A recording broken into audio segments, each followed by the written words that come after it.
وقتی کار رو به اهلش نسپاری میشه عین این فرش. این فرش رو دادن شستن، قالیشو رو ببینین شیرازه رو چیکار کرده. شیرازه پاره شده، از بین رفته واقعا. شیرازهش باید عوض شه، یه بار دیگه باید فرش شسته بشه. این قبلشه، بعدش هم با هم دیگه بریم ببینیم.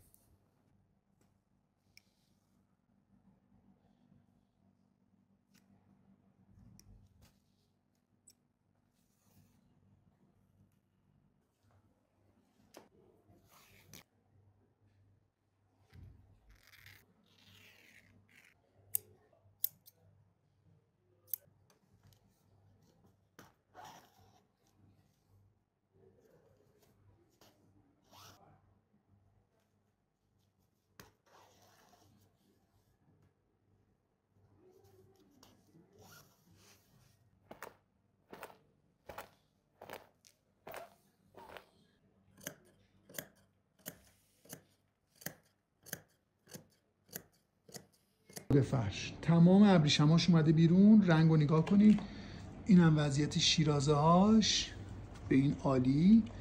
اینم چرم پشتشو، اینم ریشه هاش که سرصافی شد و به این زیبایی در اومد.